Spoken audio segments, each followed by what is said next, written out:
പച്ചമാങ്ങ ഇട്ട് വെച്ചിട്ടുള്ള മീൻകറി. ഈ മീൻകറിയിൽ നിന്ന് പച്ചമാങ്ങ കഴിക്കാൻ പ്രത്യേക ഒരു സ്വാദ് തന്നെയാണ്. പ്രത്യേകിച്ച് അതിൽ തേങ്ങാപ്പാലും കൂടി ചേർക്കുമ്പോൾ. അപ്പോൾ അതുണ്ടാക്കാനായിട്ട് നമുക്ക് വെളിച്ചെണ്ണ ചൂടാക്കിയെടുക്കുക, ഉലുവയിട്ട് പൊട്ടിച്ചെടുക്കുക, ഇഞ്ചി വെളുത്തുള്ളി നീളത്തിൽ അരിഞ്ഞത്, ചെറിയ ഉള്ളി, പച്ചമുളക്, കറിവേപ്പില എല്ലാം കൂടി ഒന്ന് വഴറ്റിയെടുക്കുക.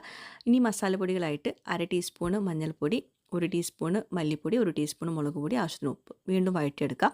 2 തക്കാളി വലിയ കഷ്ണങ്ങളാക്കിയത്, പിന്നെ പച്ചമാങ്ങ ഒരു വലിയ പച്ചമാങ്ങ എടുത്തിട്ടുണ്ട് നീളത്തിലരിഞ്ഞത്, പിന്നെ പുളിവെള്ളം അതും ആവശ്യത്തിന് പുളി എടുക്കുക കേട്ടോ.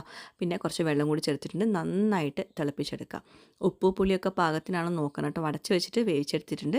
ഉപ്പ് പുളിയൊക്കെ പാകത്തിനാണെങ്കിൽ അതിലോട്ട് മീൻ കഷ്ണങ്ങൾ ഇട്ട് കൊടുക്കുക. ഏത് മീനും എടുക്കുക കേട്ടോ. പച്ചമാങ്ങ ഉടയാണ്ട് നോക്കുക കേട്ടോ. കുറച്ചുകൂടെ ഞാൻ ഉപ്പ് ചേർത്തിട്ടുണ്ട്. ഇത് ശേരി മീനാണ് എടുത്തിട്ടുള്ളത്. അപ്പോൾ മീൻ കഷ്ണങ്ങൾ നന്നായിട്ട് വെന്ത ശേഷം വേണം ഇതിലോട്ട് തേങ്ങാപ്പാൽ, നല്ല കട്ടിയുള്ള ഒരു 1.5 കപ്പ് തേങ്ങാപ്പാൽ ചേർത്തിട്ടുണ്ട്. അപ്പോൾ തേങ്ങാപ്പാൽ ചേർത്തിട്ട് വല്ലാണ്ട് തിളപ്പിക്കാൻ പാടില്ല. ജസ്റ്റ് ഒന്ന് തിള വരുന്ന സമയത്ത് നമുക്ക് ഓഫ് ചെയ്യണം കേട്ടോ. അപ്പോൾ ഏകദേശം നല്ല അടിപൊളി മണമൊക്കെ വരുന്നുണ്ട്. നല്ല അടിപൊളി മീൻ കറിയാണ്. ഇനി ഇതിലോട്ട് വറവിട്ട് കൊടുക്കാനായിട്ട് കുറച്ച് വെളിച്ചെണ്ണയിലോട്ട് ചെറിയ ഉള്ളി കറിവേപ്പിലൊക്കെ ഒന്ന് മൂപ്പിച്ചെടുത്തിട്ട് ചേർത്ത് കൊടുക്കാം. അപ്പോൾ ഇതാ നമ്മുടെ പച്ചമാങ്ങ മീൻ കറി ചോറിൻ്റെ കൂടെ കിടിലൻ കോമ്പിനേഷനാണ്. എല്ലാവരും ട്രൈ ചെയ്യുക, ഫീഡ്ബാക്ക്സ് അറിയിക്കുക.